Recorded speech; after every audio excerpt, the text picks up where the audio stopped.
Have you ever stopped to think that maybe your dream life already exists? Not in a distant place, not in an unreachable future, but in a timeline where you've already become who you were born to be. And what separates you from that isn't effort, it's alignment.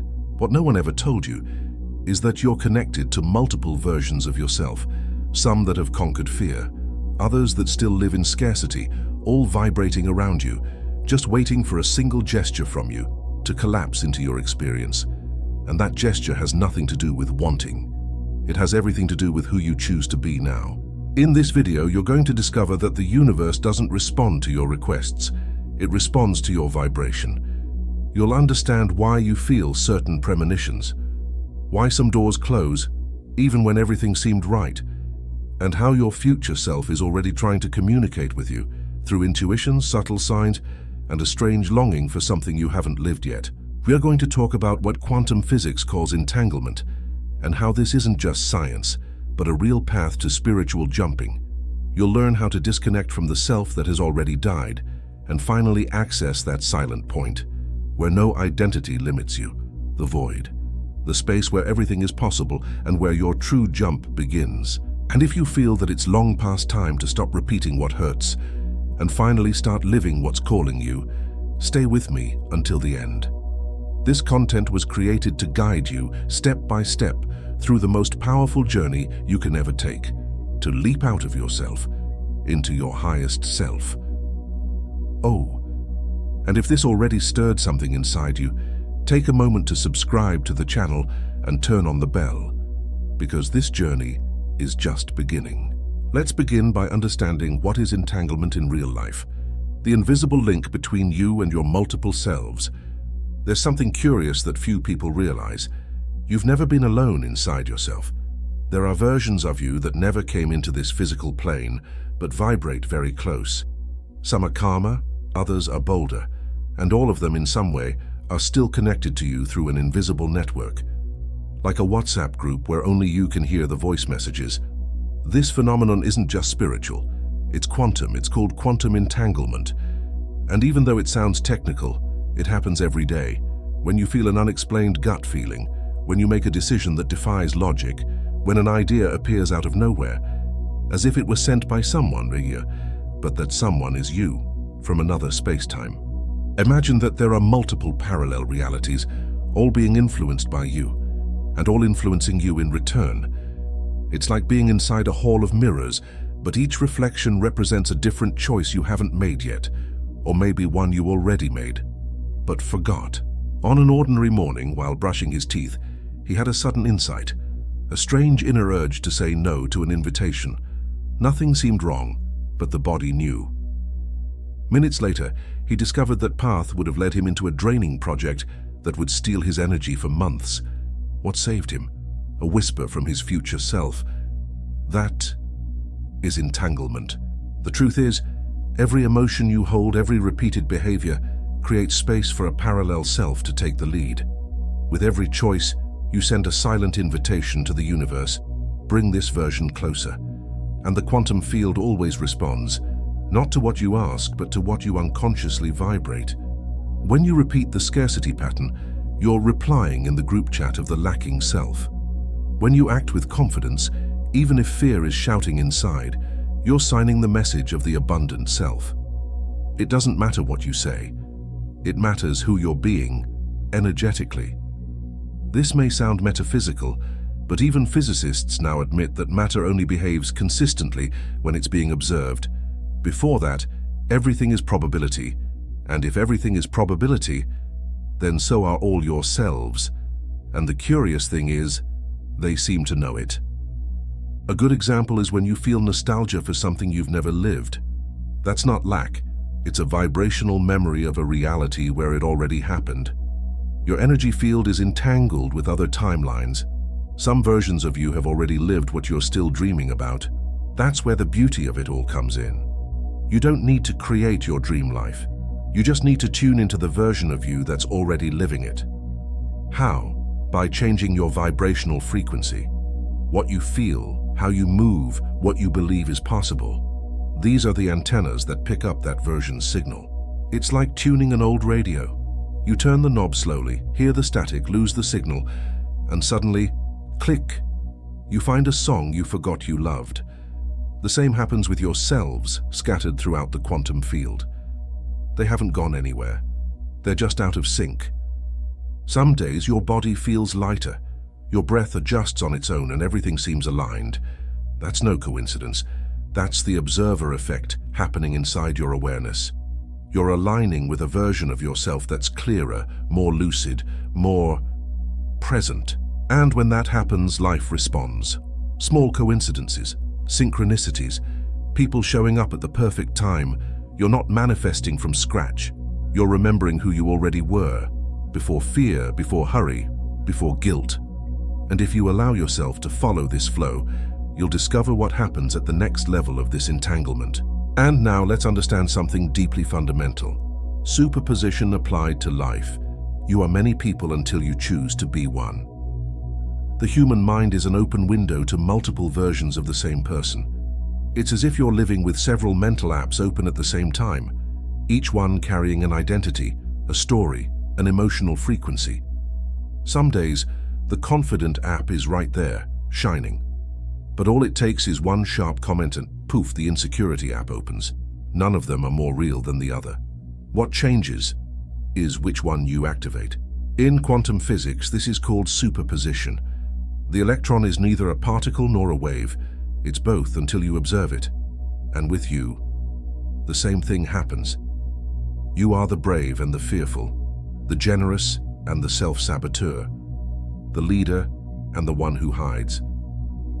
The question isn't who you are, it's who are you choosing to be right now. Every small decision reveals an active identity. When you put off what's important, you're responding as the procrastinator. When you get out of bed, even without the will, and do what needs to be done, you're collapsing the author. And the most beautiful part? The universe responds instantly to who you decide to be, not to who you say you are. I remember a day when everything felt blocked. I was about to cancel a project, anxious, afraid it would go wrong, ready to walk away. But a pause in the silence made me ask, which version of me is making this decision? I took a deep breath. I chose not to act from fear. Within minutes, my state shifted. The next day, things started flowing. Just because I switched the app. You don't need to become someone else. You just need to silence the open tabs that no longer represent you. The mind will try to keep all of them running. Scarcity, anxiety, self-sabotage. But you can choose to close one and give space for another to stand out. This is subconscious reprogramming in practice. Retraining the brain to prioritize the version of you that already knows how to live your dream life. Some people wait for confidence to show up before taking action, but the secret is to act as if it's already there. That as if collapses the superposition. The quantum field doesn't read your thoughts, it reads your frequency. And frequency is behavior sustained with intention. It's like trying to open a new app on your phone while the old one is still running in the background. It drains energy, steals focus, creates noise. Installing the new isn't enough. You need to end the old process. Superposition is beautiful until you want to move. Then it becomes noise. You know that feeling of making progress, but being stuck at the same time? That's a sign of multiple active identities fighting for control. Part of you wants to grow, another part wants to remain unseen. One wants to love freely, another is still guarding a broken heart. And the curious part is they're all valid, within the time they were created. The invitation here isn't to choose one and kill the others. It's to observe them with kindness, and choose which one has the maturity to lead today. Sometimes, your old self will try to convince you it's safer to wait, that it's better not to take the risk. But remember, the version leading your life defines the quality of your reality, and you'll feel it in the body. When the right identity steps in, your breath changes, your gaze becomes steadier, your heart expands. The world may not change immediately, but your perception does, and that shift in perception is the quantum shift that realigns everything around you. When you understand this, you begin to practice small conscious choices. Today you can choose to eat like someone who loves themselves, write like someone who trusts their voice, speak like someone who knows what they carry. These are micro actions, but each one closes an old tab and prioritizes your real self. And as you keep training this internal app switching, something magical happens. The universe starts reflecting the version you're showing on the screen. Opportunities change, encounters change, even your voice begins to sound different. And that's when you start to notice the impact of the observer on reality. From here, let's move into the understanding of the observer who defines your reality. Your identity is the program that collapses the world.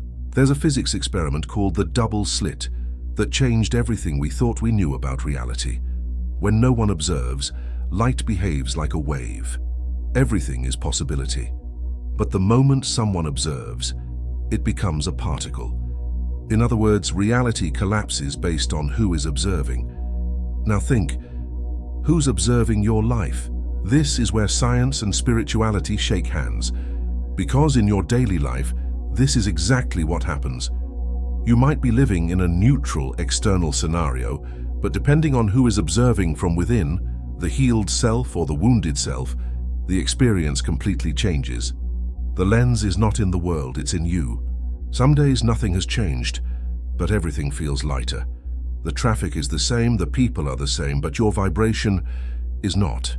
You observe with more acceptance, you move with more presence, and just because of that, the world responds to you differently.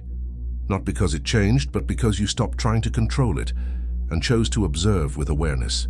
I remember a morning when I woke up in silence, without expectations, without plans. I simply chose to be in my body, in the now.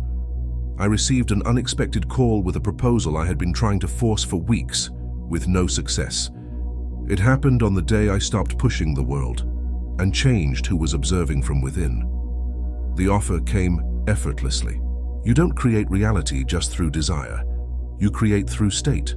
You can desire health while vibrating anxiety. You can want abundance while operating in fear. You can pray for love while embodying abandonment in your posture.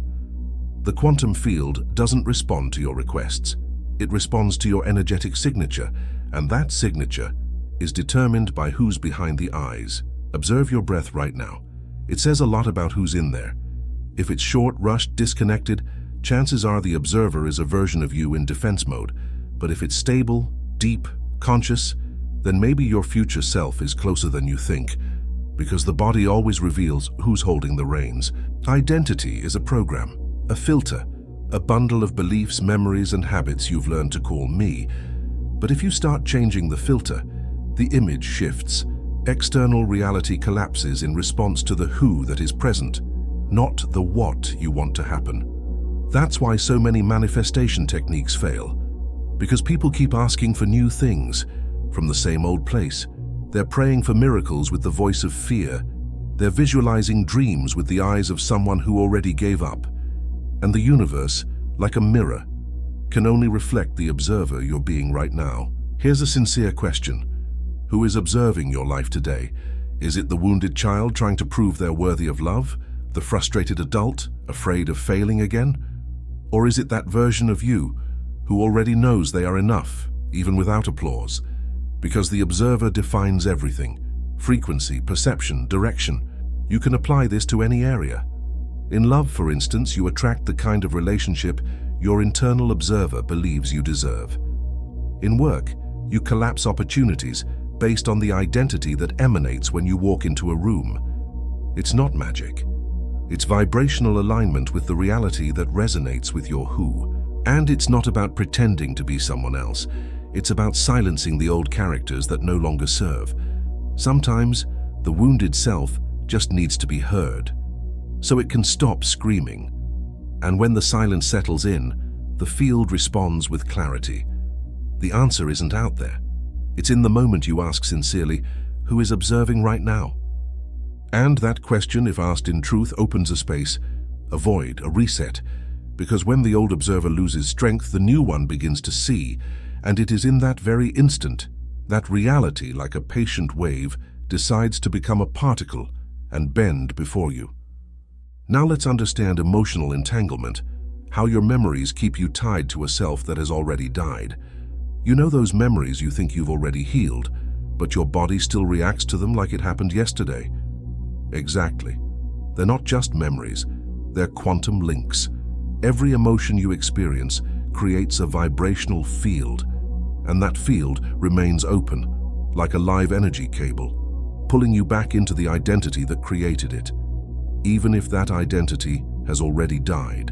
Emotional memories are like vibrational magnets. If you don't release the charge, they keep calling that same version of you back in. You might change cities, friends, even your appearance, but if you don't shift the field anchoring that wounded self, it returns. It always returns, not as the past, but as a pattern repeating in your present. That's why so many people live the same cycles with different faces. The same kind of rejection, the same kind of sabotage, the same lack of recognition, because the body is still entangled with the version of you that learned how to survive like that. The frequency of that memory is still active in the quantum field. I remember a time when even in healthy relationships, I always expected to be abandoned.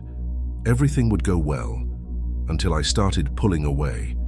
Without realizing it, I was the one sabotaging, until I understood that my emotional field was still resonating with the little boy left waiting at the school gate too long. It wasn't the present that was hurting me. It was the past collapsing into the now. The most subtle thing about emotional entanglement is that it doesn't live in the mind, it lives in the body. You may convince yourself rationally that everything's fine, but your stomach tightens, your breath quickens, your posture shrinks. It's your body saying, "We're reliving something old." And your body doesn't distinguish memory from reality. To it, it's all happening now. There's a question that can help you locate this field. In what part of my body does this emotion live? Sometimes it's in a tight chest whenever you try to express yourself. Sometimes it's a throat that closes when you need to speak the truth. Or in your back, aching just at the thought of saying no. The body holds the signature of your wounded self. And to break this entanglement, you don't need to erase the memory. You need to reframe the emotion that's still vibrating in it. You need to go back there, not to suffer again, but to rescue the part of you that got stuck in that frequency. When you do this with presence and compassion, the field starts to dissolve the energy and reorganizes itself. Think of an old cassette tape. You might have changed devices 1,000 times, but if you're still playing that tape, you're hearing the same track. It's the same with unprocessed emotions. If you want to tune into a new reality line, you have to change the emotional soundtrack that's running in the background, even if it's in silent mode. Here's a practice that can help. Before bed, ask yourself which emotion of the day threw you off the most. Then ask, which version of me does this emotion belong to? Maybe it was the insecure self, the resentful one, the forgotten one. Observe without judgment. Naming the field is the first step to loosening the tie. And here's a beautiful paradox. The self you want to become can only appear when you lovingly say goodbye to the self you used to be. The new frequency doesn't come to battle the old one. It comes to integrate, to thank, to collect the fragments, because only a pacified emotional field can support your next version. You can't vibrate healing if you're still vibrating protection from pain. You can't embody freedom if your body is still waiting for punishment. You can't expand love if you're still seeing everything through the eyes of mistrust. The past doesn't need to be denied, but it needs to be released. Otherwise, it will keep collapsing into your future as an echo. And when you release it, something opens, as if an invisible line snaps. You breathe deeper, colors appear brighter, conversations shift in tone. It's not that the world became magical, it's that you stopped playing the same emotional track, and in that new space, your future self can finally find you. And so we understand the future self that's already connected to you. How to feel the signal of that version. What you call intuition might be much more than a gut feeling. It's your future self trying to communicate with you. A version of you that has already moved through the fears that paralyze you today. They already live the life you dream of. And when you quiet the internal noise, you start to pick up their whispers, not as words, but as direction. Think of it like a spiritual Wi-Fi. When the environment is noisy, the signal drops. But when you slow down, breathe, surrender, the field aligns. And suddenly, you know what to do, even if logic says otherwise. It has happened to me. I got an absurd idea while doing the dishes, leave a stable project to try something new. No concrete reason, just a strange, serene peace that said, "This is the way." I followed the impulse. Months later, that decision opened doors the mind could never have calculated. It was my future self pulling me, like a vibrational compass. The quantum field is filled with simultaneous timelines. Each one carries a version of you, the one who thrives, the one who gets sick, the one who awakens. You don't reach these versions through effort. You tune into them. And what defines that tuning? Your internal state, your level of surrender, your frequency. These signs aren't always big revelations. Often they're micro-coincidences. A book that catches your eye, a phrase that gives you chills, a number that keeps repeating. They're vibrational fragments of the reality you're about to collapse. The field gives you hints. The problem is most people are too busy trying to figure everything out, and they miss the miracle blinking right before their eyes. Start noticing what repeats itself in your days. What person always shows up when you think about changing? What idea appears just when you decide to give up? What sensation visits your body every time you go quiet and expect nothing? That's the signal, but it doesn't shout, it invites. Another powerful clue, the pull. A subtle force, almost unexplainable, that draws you towards something that doesn't seem to make sense, but resonates deeply inside. This magnetism is real. It's the vibrational field of your future self calling you back home. It doesn't force, but it doesn't go away either. And yes, sometimes that pull leads you down a path that seems wrong, but later you understand it was a bridge, a necessary stage to break the version of you that had already expired. The path isn't always logical, but the field is intelligent, and the quantum field knows exactly what it's weaving. Trust in this process is not certainty. It's the willingness to move forward without a map. It's feeling like life is dancing with you, even when the music hasn't started playing yet. That's what your future self is waiting for, that you move as someone who already knows. They already are. You can practice tuning into this presence through small actions. Write letters to your future self and listen to how they would respond. Sit in silence and ask, what would the wisest version of me do now? Observe the answer that doesn't come from the mind, but from the body. It's light, clear, and instant. As you begin to attune to this presence, everything starts to accelerate. Time seems to collaborate. Doors open before you knock, and what once felt distant begins to draw near. You're not creating your dream life, you're simply listening to the signal from the one who already lives it. And what is disentangling?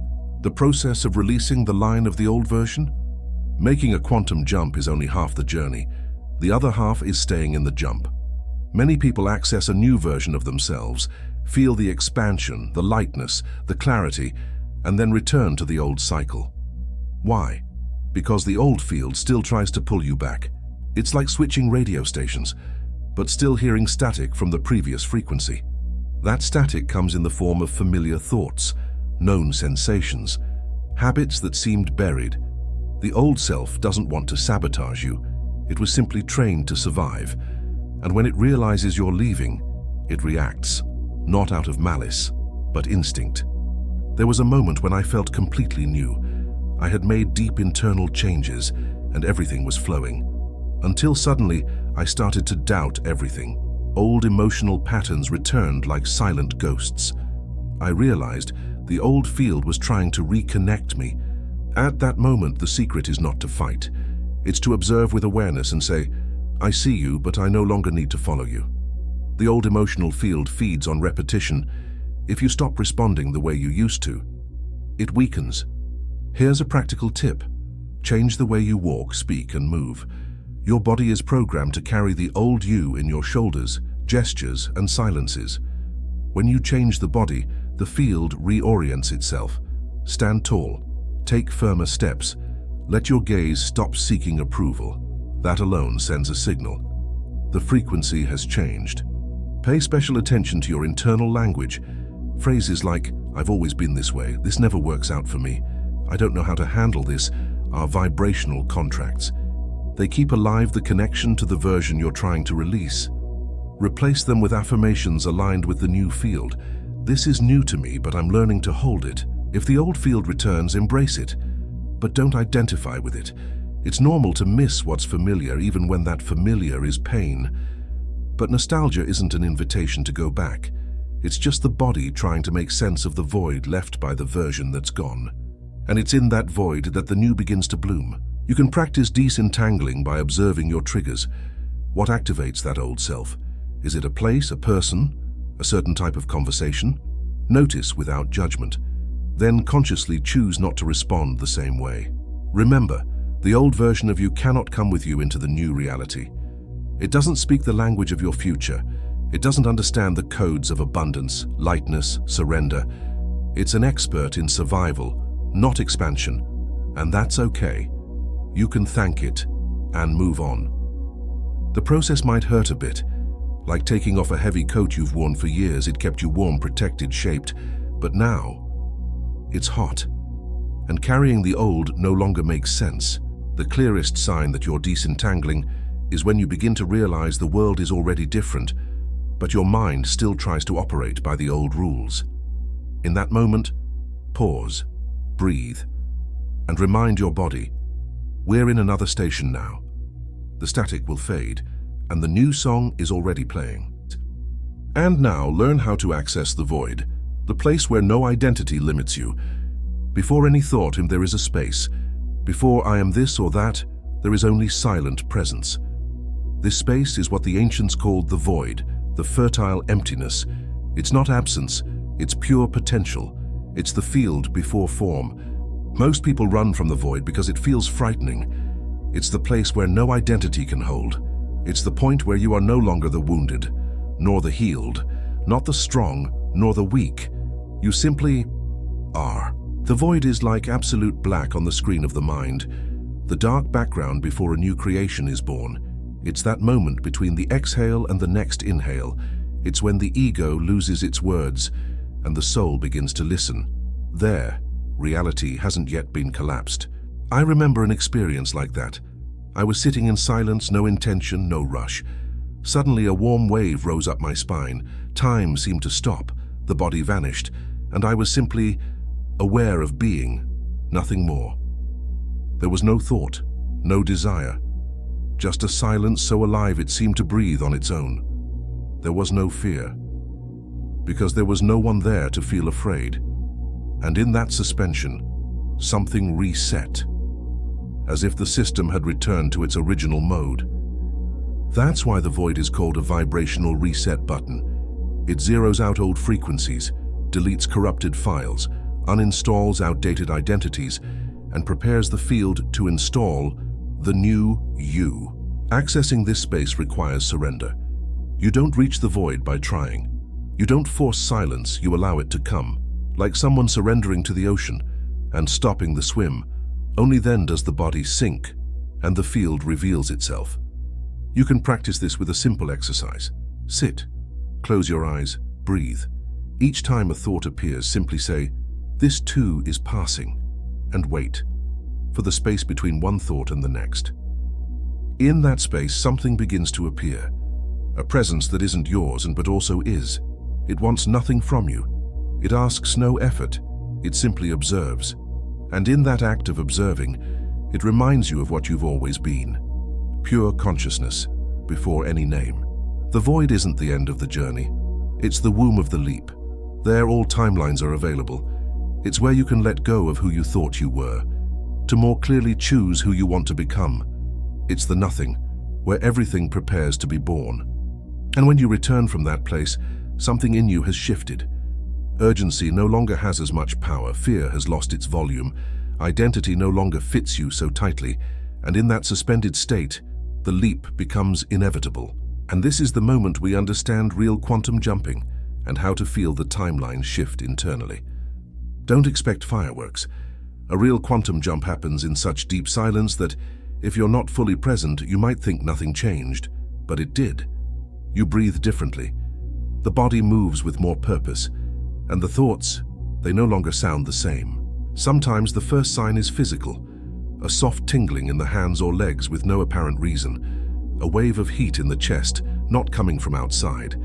A breath that adjusts on its own, deeper, slower, as if the body remembered who it truly is.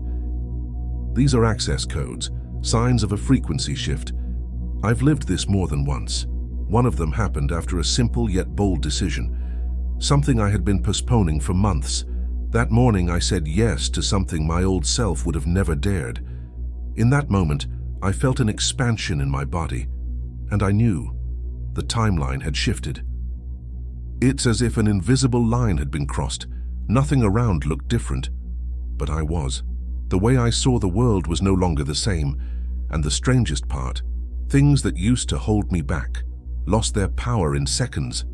What binds you only binds the version of you that no longer exists. Other signs show up over time, a sudden clarity about something that once felt confusing, the ability to say no without guilt, the absence of fear when imagining big possibilities, or simply a silent peace that needs no explanation. It's like waking up from a dream. You're still in the same place, but not in the same you. You move with more lightness, but also more certainty.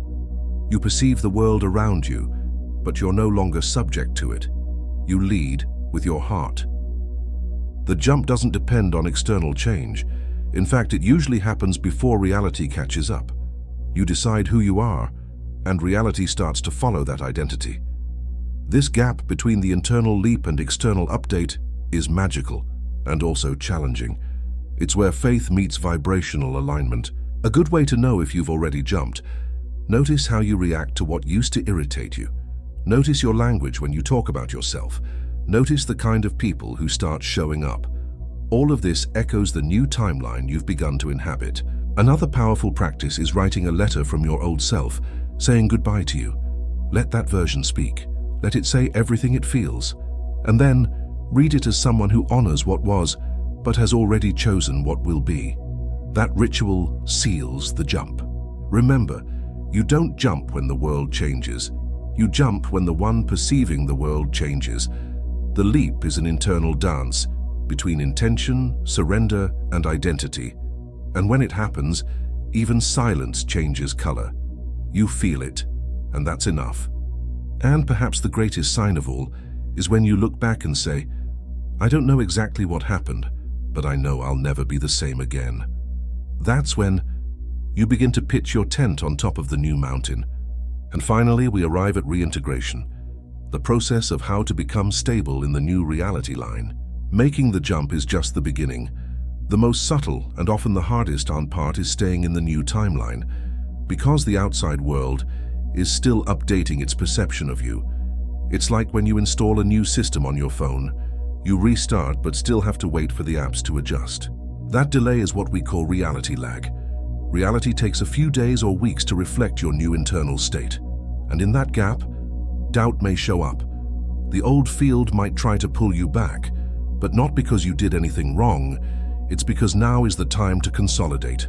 To consolidate means to act like you're already there, even if nothing outside has changed.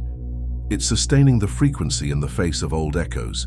It's keeping your alignment even when the world hasn't bowed yet. The universe is waiting for consistency before sending confirmation. You hold the vibration and reality holds the form. I remember a jump where for weeks it felt like nothing was changing, but inside me everything already had. I started walking differently, speaking with more conviction, making decisions that the old version of me would have avoided. And little by little, the world began to respond, as if it realized the new me was real. The key lies in micro-actions. You don't need to transform everything at once, just make small choices that match the new reality line, a new tone of voice, a more aligned yes, a firmer no. Each gesture is a vibrational anchor. Another important point is your posture. Your body needs to carry the signature of your new identity. Straighten your shoulders. Breathe with presence, not like someone pretending to be someone else, but like someone who finally came home. The body is the first to collapse the field. The way you communicate also matters. Stop saying, I'm trying to change. Start affirming, I'm living differently now. Words shape perception, and perception shapes reality. A good practice is to imagine that you're setting up camp on this new mountain. You've made it here. But now you need to stake it down. Organize your inner space. Prepare the ground. This tent is made of habits, thoughts, and presence, and it needs to be firm enough to withstand the winds of the past. Reintegration requires patience, because the world, unlike the quantum field, still operates on time. But if you remain, if you hold what you've already accessed, the outer pieces will fall into place, and what once seemed impossible will become normal. The great test of reintegration is coherence. You act like the one you already are, even if you don't see the results yet. You honor the jump with compatible decisions. You don't go back just because the world hasn't caught up. You confirm the new timeline before it fully reveals itself. And when reality finally bends, it's not magic. It's the vibrational consequence of your silent persistence. You planted, you watered, and now it begins to bloom. And in that moment, you realize it wasn't the world that changed.